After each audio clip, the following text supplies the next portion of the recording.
Shere Punjab is an emotion. আমি আজকে বিকেলে এখানে স্ন্যাক্স আইটেম খেতে গেছিলাম। সেখানে আমি চা এবং চায়ের সাথে টাটাও নিই। চায়ের মধ্যে ছিল অনলি সিঙ্গারা। সিঙ্গারাটা আমার এখানকার খুবই ভালো লাগে। সেই সিঙ্গারাটা খেতেই আমরা পৌঁছে গেছিলাম আজকে শেরে পাঞ্জাবের ধাবাতে। আমরা আমাদের মাসির বাড়ি থেকে ট্রাভেল করছিলাম, যেখান থেকে আমাদের অন দ্য ওয়েতেই পড়ে শেরে পাঞ্জাব।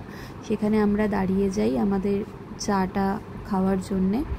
আমরা গেছিলাম ফুল ফ্যামিলি। আমরা আর অন্য কিছু অর্ডার করিনি, জাস্ট চা খেতেই গেছিলাম, তার সঙ্গে সিঙ্গারা খেয়েছিলাম।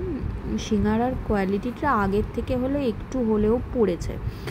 আগের কোয়ালিটিটা যেরকম ছিল এখনকার সেই কোয়ালিটি একটু হলেও, মানে টেস্টটা বাজে নয় সেটা বলবো না, কিন্তু একটু হলেও কোয়ালিটিটা পড়েছে। তো তারপরে এই বাস্কিন রবিন্স থেকে এই আইসক্রিমটা আমি নিয়ে নিই, নাটি নাটেলা, যেটা যাদের ডার্ক চকলেট পছন্দ তারা নিতে পারেন।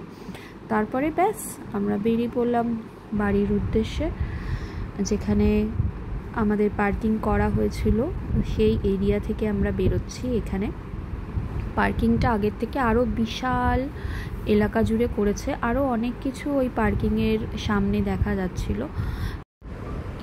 যে সিঙ্গারাটা আমরা অর্ডার করেছিলাম সেটা পার পিস নিয়েছিল 30 টাকা করে, আর যেই চাটা অর্ডার করেছিলাম সেটা ছিল স্পেশালটি, সেটা নিয়েছিল 45 করে। তো আমরা যতজন গেছিলাম সেই অনুযায়ী আমরা অর্ডার করে দিই, আর বিল হয়েছিল টোটাল 400-এর মধ্যেই। এখানে একটা তথ্য আমি আপনাদের জানিয়ে রাখতে চাই। আমি আমার ভাইকে নিয়ে এখানে গেছিলাম, যে কিনা হুইল চেয়ার পেশেন্ট ছিল।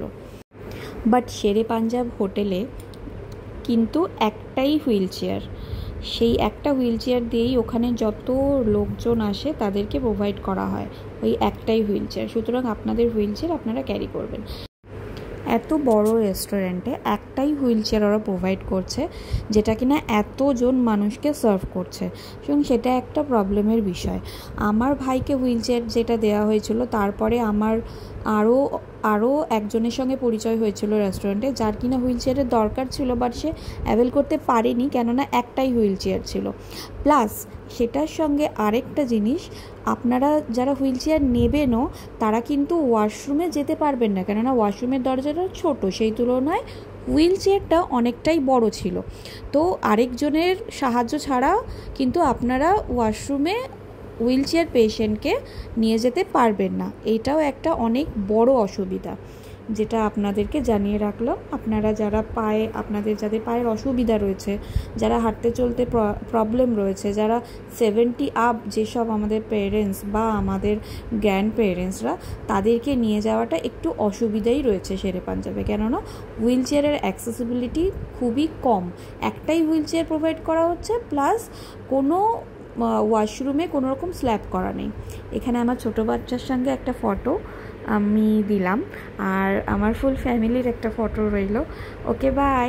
তথ্যটা ভালো লাগলে সাবস্ক্রাইব অবশ্যই করবেন।